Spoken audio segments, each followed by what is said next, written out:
Assalamualaikum warahmatullahi wabarakatuh. Waalaikumsalam warahmatullahi wabarakatuh. Alhamdulillah rabbil alamin alladzi anzala al-Qur'an fi syahri Ramadan.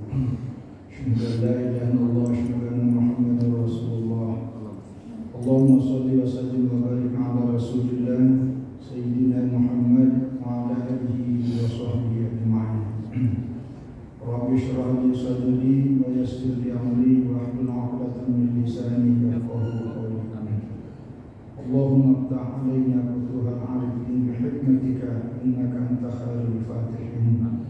Allahumma 'allimna bima jahilna wa dhakkirna bima nasina warzuqna fahman sabita. Para jamaah Masjid Al-Khalifah yang kami muliakan, senantiasa dirahmati Allah Subhanahu wa taala. Kita senantiasa bersyukur, berterima kasih kepada Allah. Semoga Allah senantiasa memberikan kesehatan, kekuatan dan kesempatan kepada kita, sehingga kita bisa memanfaatkan berbagai macam momentum untuk mengumpulkan pundi-pundi amal kebaikan kita. Amin. Alhamdulillah kita sudah melaksanakan sholat zuhur secara berjamaah. Kita lanjutkan kajian kita pada siang hari ini tentang zahiru adab tilawah. Jadi adab, tata sopan santun. Kalau bahasa sekarang itu etika, ya itu bahasa aslinya etika. Tapi bahasa populer dalam agama adab, ya adab secara lahiriah di dalam membaca ayat-ayat suci Al-Quran. Karena di dalam kitab ini oleh Imam Al-Ghazali adab ada dua macam. Pertama adab secara lahiriahnya, yang kedua adab secara batiniah. Nah ini dua-duanya penting, ya, tanpa mengabaikan salah satu di antaranya. Ya, beliau ya kita kenal karena Al-Ghazali ini seperti yang kita sebutkan sebelumnya, itu selain fikih secara zahiriah juga adalah masalah batin. Ya, jangan sampai ada yang kita abaikan, terutama adab secara batiniah, karena itulah yang membuat komunikasi kita antara hati dengan Allah Subhanahu wa taala melalui Al-Quran. Yang pertama al-adabul awal, ini yang kita sempat singgung pada pekan lalu karena waktu sangat terbatas. Jadi pertama fi halil al-qari, jadi keadaan bagi orang yang membaca, yaitu wahu ayyakuna ala qulubi waqifan ala hadil adabi wassukun. Jadi pertama orang yang sedang membaca Al-Quran itu seharusnya sedang dalam keadaan adab dulunya, ya. Jadi dan dia berada pada posisi yang penuh dengan adab, penuh dengan kesopan santunnya dan penuh dengan ketenangan. Jadi jangan sembarang sambil baca Al-Quran baring, kaki ada di atas segala macam, apalagi tidak dalam keadaan wudu, ya. Karena gini, kalau dalam kitab Tanqihul Qaul yang ditulis oleh Imam Nawawi dan ada penjelasannya lebih lanjut, wudu itu nur. Jadi al-wudu nur. Wudu itu adalah cahaya, ya, cahaya. Maka ketika kita membaca Al-Quran dalam keadaan wudu, insya Allah nilai-nilai aura positif yang kita baca itu akan cepat meresap. Jadi itu nyambungnya. Dan dalam pandangan para ulama, jangankan bukan hanya Al-Quran. Ketika kita mau membaca buku, ketika kita mau belajar, termasuk memakan minum, itu paling bagus dalam keadaan ada air. Karena cepat nyambungnya, cepat. Apalagi seorang guru atau dosen apapun namanya, pokoknya narasumber lah. Kalau ingin menyampaikan sesuatu, sebaiknya itu dalam keadaan wudhu. Jadi antara pemberi informasi dengan penerima informasi sama-sama dalam keadaan ada wudhunya, sama-sama dalam keadaan suci bersih, maka proses pentransferan keilmuan itu nyambung. Karena wudhu ini kalau kita lihat lahirnya kan air, dan air itu oleh para ahli medis tidak ada yang membantah tentang pentingnya air dalam tubuh manusia, apalagi secara spiritual.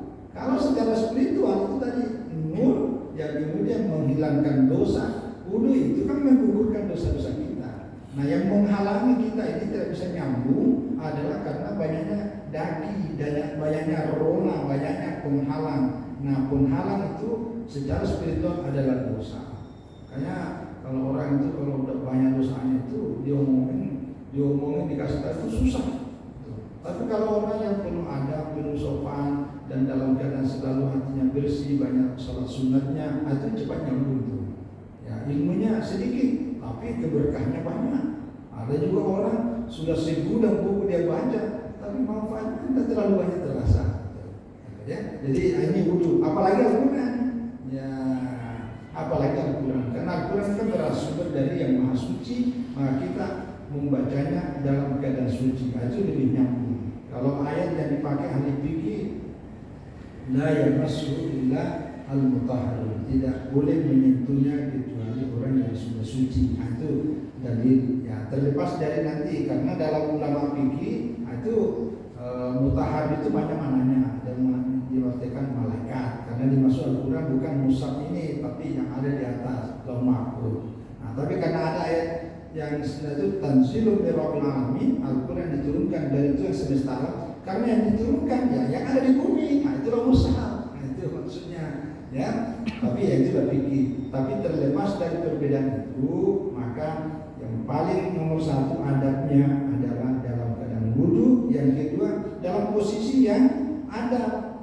Ya, kalau kita ya adab lah, kaki ya mungkin ya kalau kaki sambil apa itu baca Al-Quran tapi kakinya menjauh begini kan kurang anu lah ya. Nah, jadi begitu juga dalam keadaan tenang, jadi tidak terbopong-bopong. Imma qaiman, walaupun mungkin dalam keadaan berdiri atau duduk. Mustaqbilal qiblah. Ya, mustaqbilal qiblah itu menghadap arah kiblat. Mutri pada sahu, artinya menundukkan kepalanya dengan penuh ketawaduan. Ya, walau mutakin tidak bagus kalau kita baca Al-Quran sambil bersandar. Santai kayak baca WA itu ya, kayak nonton TikTok sambil bersandar, apa itu tidak etis, kurang bagus. Ini disebut adab. Ya, jadi apalagi dalam posisi seperti seseorang yang menampilkan sikap-sikap takabur. Nah, itu ala jalis ala hayat takabur. Ya, mungkin membaca Quran kan ada posisi kayak ini kayak menantang nih. Itu apa tidak nyambung. Jadi posisikan diri itu betul-betul tawadu. Maka seluruh ulama yang kita kenal keilmuannya, pengaruhnya sangat besar, keberhasilannya rata-rata sejak kecil sudah memberikan perhatian penuh kepada adab membaca Al-Quran. Ini yang baru meninggal kemarin itu Syekh Muhammad Syekh Yusuf Al-Qaradawi itu luar biasa. Itu umur 4 tahun, 5 tahun itu udah banyak menyebut 10 tahun sudah khatam Al-Quran dengan segala macam ilmu, dan kitab yang dia tulis itu tidak kurang dari 150 judul dengan referensi yang dijadikan ukuran oleh dunia Islam. Itu luar biasa, umurnya hampir 100 tahun. Itu hampir semua tokoh-tokoh yang kita kenal selalu dalam masa kecilnya itu sudah memang terbiasa menghargai Al-Quran. Ya, itu secara lahiriahnya, apalagi isinya. Ya, apalagi isinya. Jadi sekali lagi ini namanya adab ya, namanya adab. Fa'in qara ala ghairi, kalaupun ala ghairi, kalaupun ada orang yang membaca Al-Quran tanpa dalam keadaan wudu atau karena wudu tadi membaca sambil berbaring di firas-firas itu tempat tidur. Ya, falahu aidan fadlun. Dia juga dapat keutamaan, artinya dapat pahala. Tapi tentu lebih bagusnya, lebih sempurnanya nilai pahalanya kalau sebagaimana tadi yang disebutkan ini. Itu yang pertama. Terus yang kedua,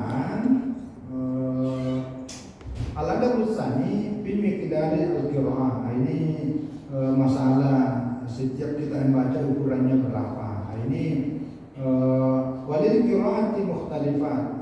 Adatun mukhtalifat. Jadi bagi orang yang bacaan yang dia baca dari Al-Quran itu adalah yang berbeda-beda.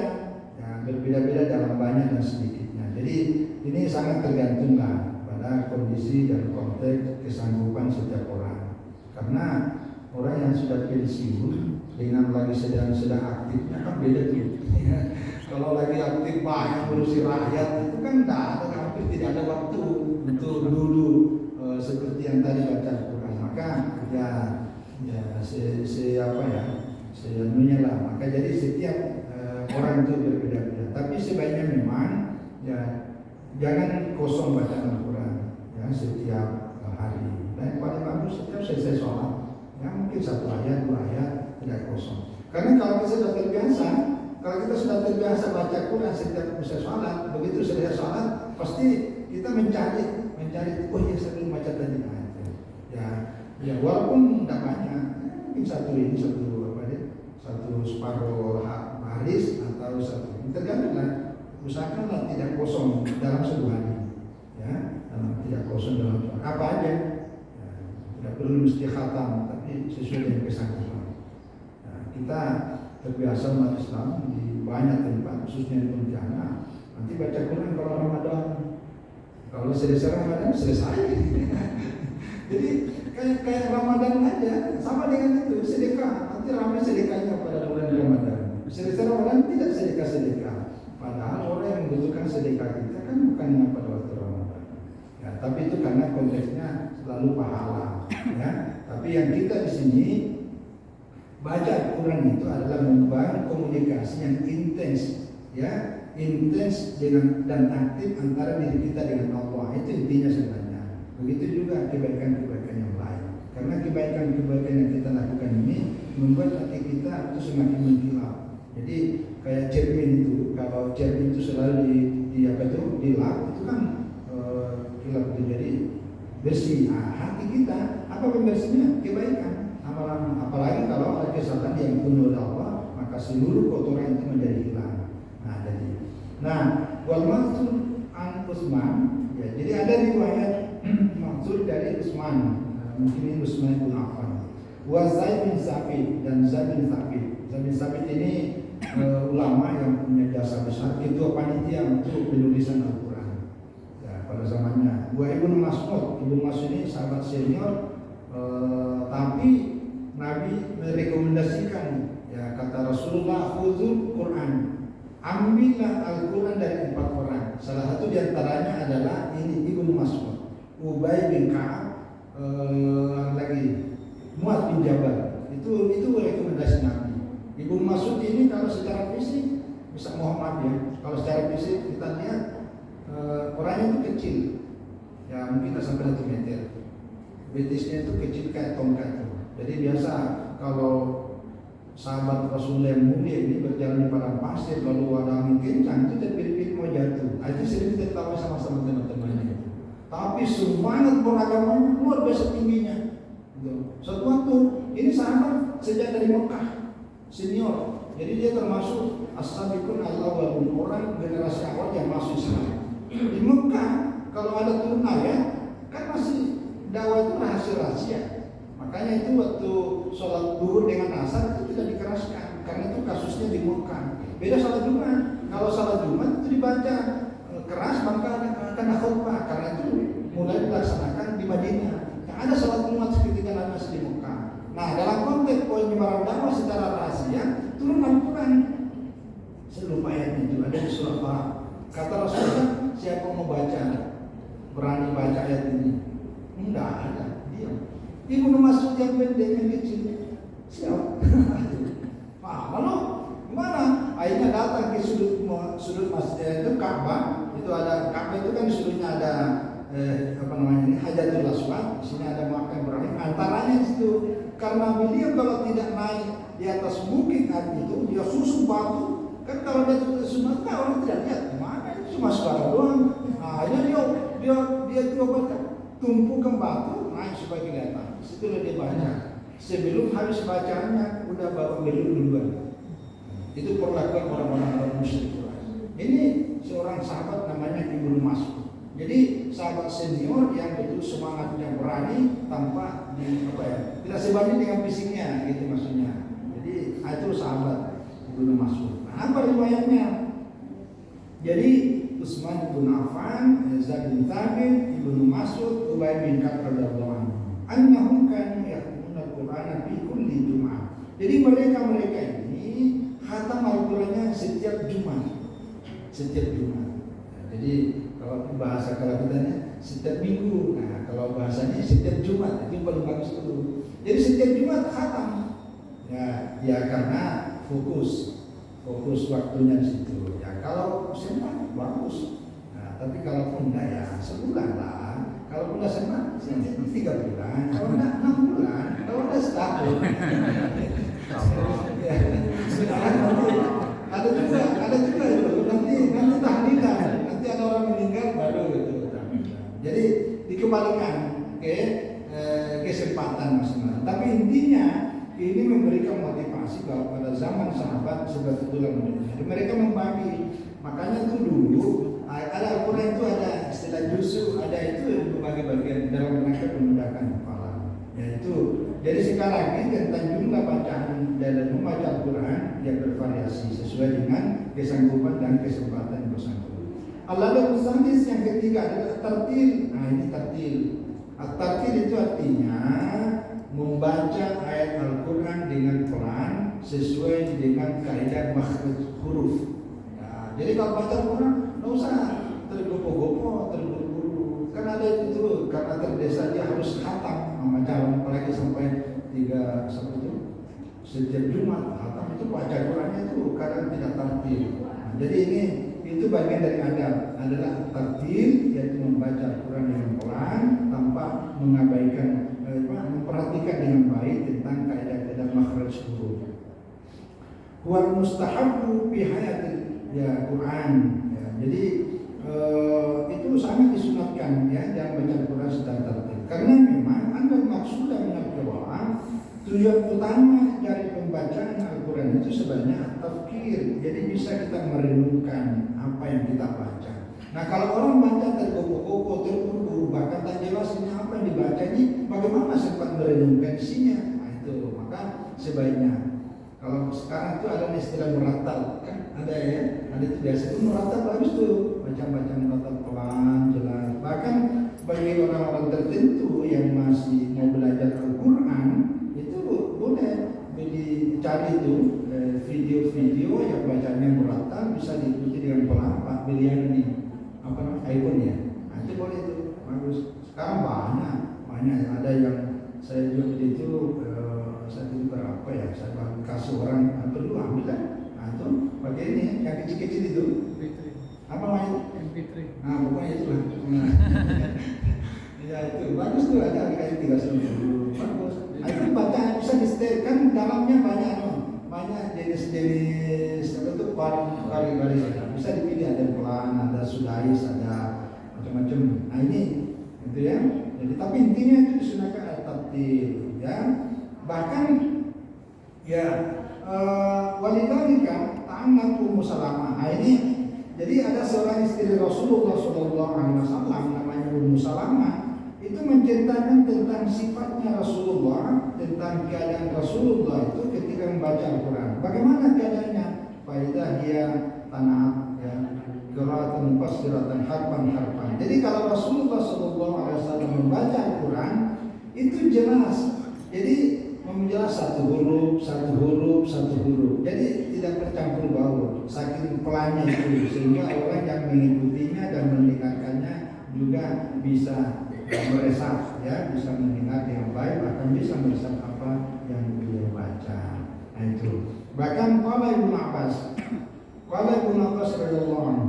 Ibnu Abbas mengatakan anak Al-Baqarah atau Al-Imran wartaluma wa atadabbaruma ahabbu ilayya min an aqra al-Qur'ana kullahu hadramatan. Ya. Jadi kata Ibnu Abbas, jika andaikan saya membaca Al-Quran surah Al-Baqarah, surah Ali Imran, dan saya membacanya itu hanya 2 surah ya, surah Al-Baqarah dan surah Ali Imran, tapi saya membacanya dengan tartil dan saya bisa mentadabburi apa yang saya baca, ahabbu ilayya, itu jauh lebih baik, saya suka, lebih cintai, senangi daripada saya membaca Al-Quran 30 juz.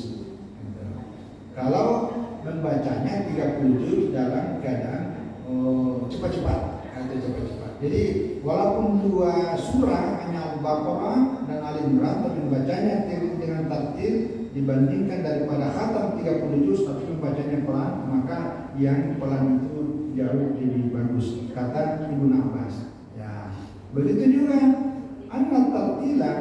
Jadi membaca secara tartil dengan penuh adab akrab ya ila at-tauqir wal ihtiram. Itu memudahkan, lebih dekat kita untuk mendapatkan penghormatan dan kemuliaan terhadap Al-Quran itu.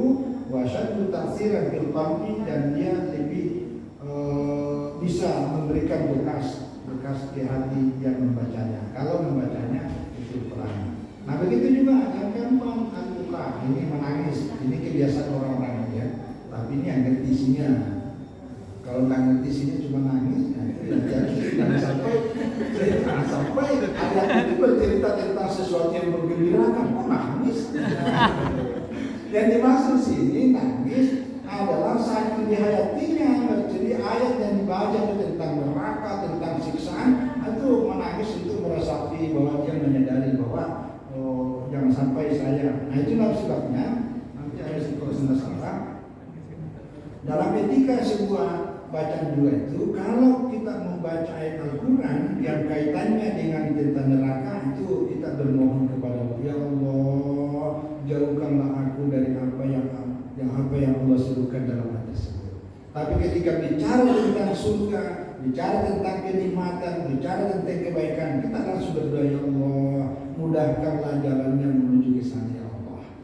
Ya Allah, mudahkanlah seluruh anak, keluarga dan cucu, zuriat, anak keturunanku seperti menjadi seperti yang Engkau gambarkan dalam ayat ini, Allah. Itu disunatkan. Nah, bahkan kalau bukan ayat Al-Quran, ada orang ceramah atau kita menyaksikan sesuatu yang baik, itu disunatkan. Bagus.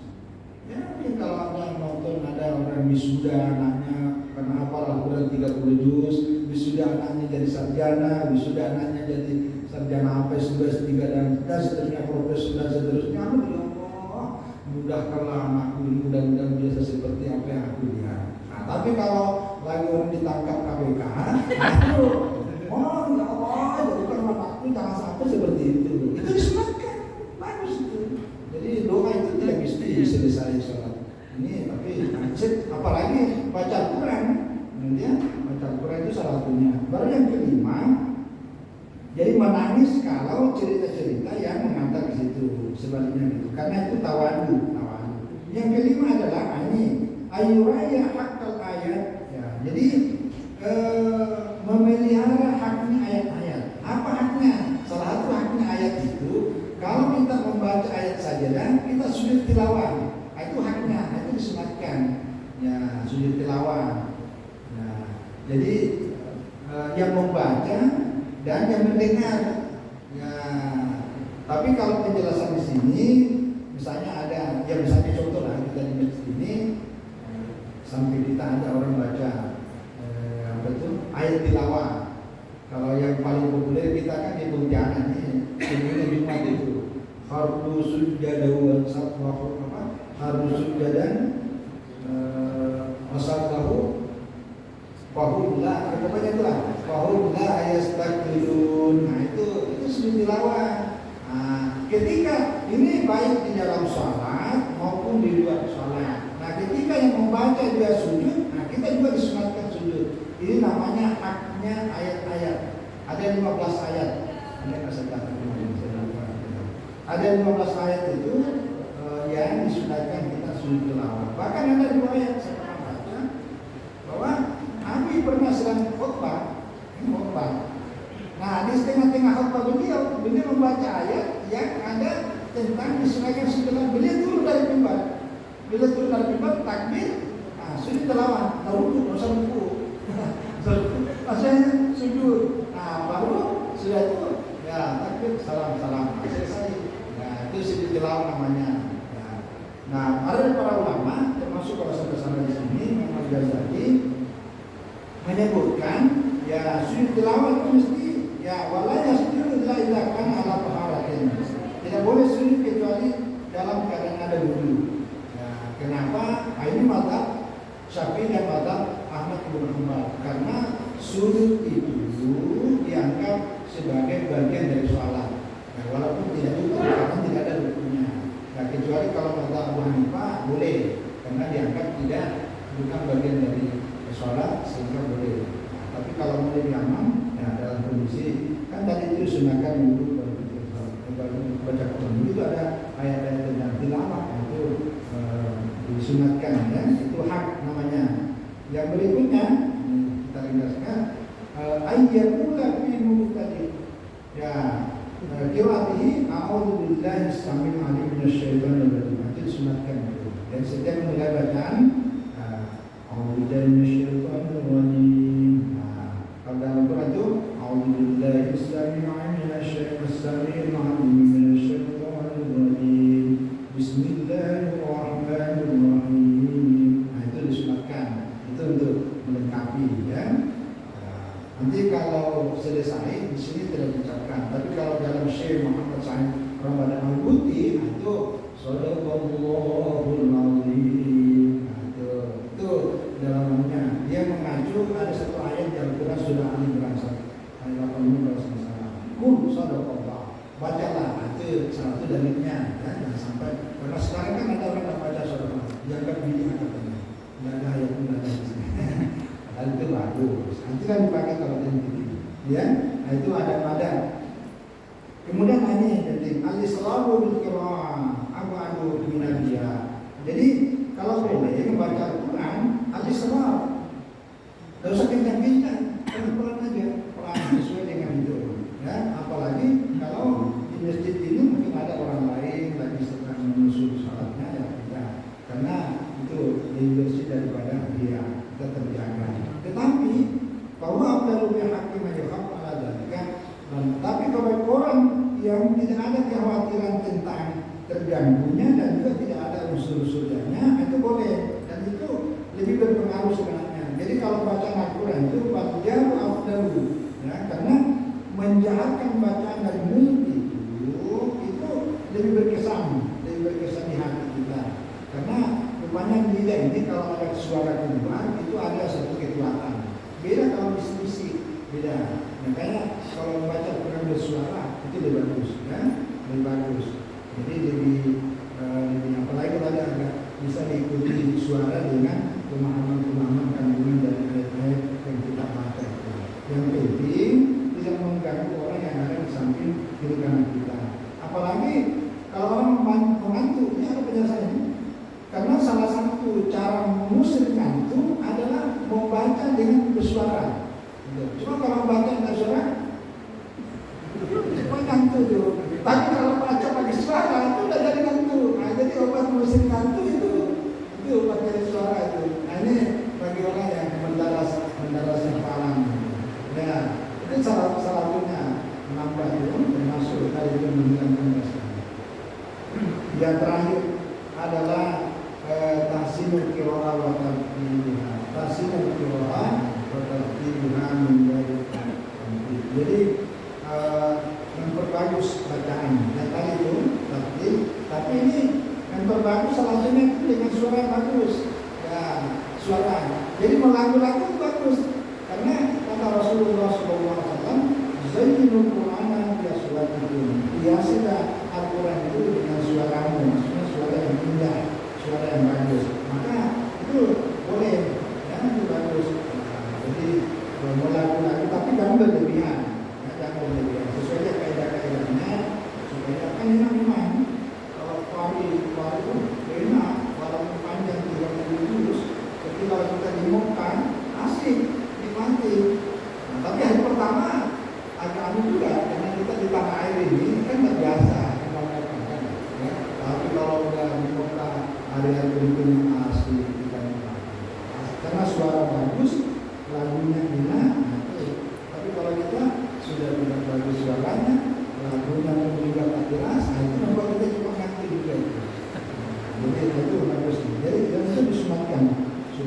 Jadi saya kira ini tentang adat-adat, ya, yang sebaiknya kita lakukan ketika kita membaca adat yang ditentukan di dalam agama ini akan memberikan pengaruh besar terhadap proses komunikasi antara diri kita dengan Allah melalui Al-Quran. Mudah-mudahan akan datang kita akan membahas tentang adab secara batin.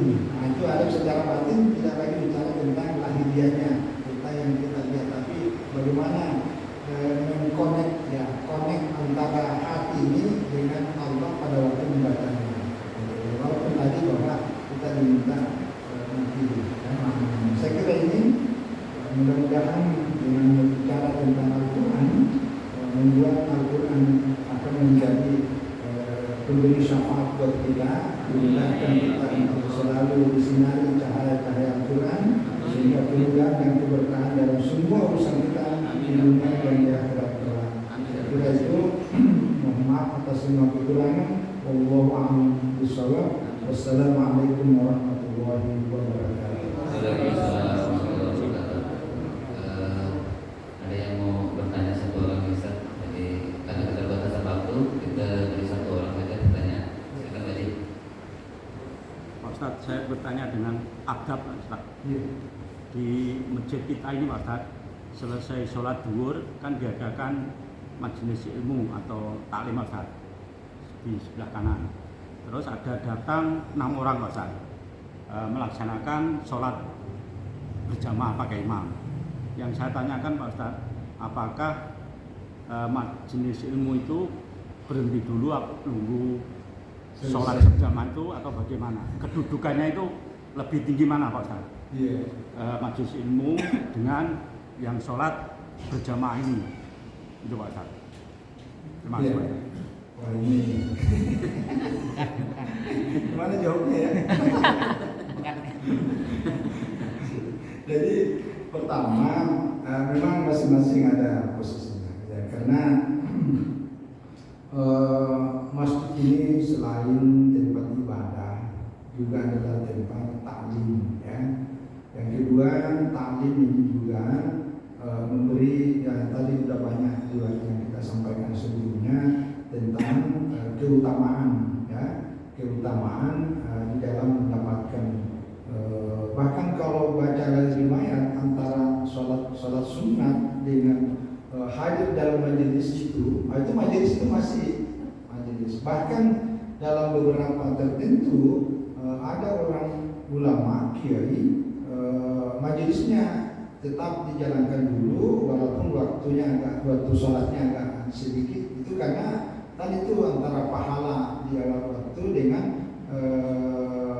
keutamaan dari ilmu ta'lim ini majelisnya yang nanti setelah itu dia juga sholat berjamaahnya. Nah sekarang yang kedua adalah tentang ini, ini yang menjadi soal. Jadi karena kita misalnya kan kita udah duluan maka udah berjalan. Lain halnya mungkin ketika orang lagi sedang sholat, lalu kita buka pengajiannya di situ, itu mungkin agak beda cerita. Terus yang berikutnya juga mungkin sama apa ya, saling ini selama mudah-mudahan sih yang sholat itu merasa tidak sampai terganggu sehingga dua-duanya bisa berjalan. Jadi karena masing-masing ada keutamaan, ya sama dengan yang kita cerita itu antara keutamaan awal waktu tadi itu dengan keutamaan dari ta'lim. Jadi nanti dilihat jadi apa ya isinya juga ini, apa yang dibicarakan ini kan manfaatnya di dunia. Sementara mudah-mudahan yang terlambat misalnya sholat menyusul itu tidak terganggu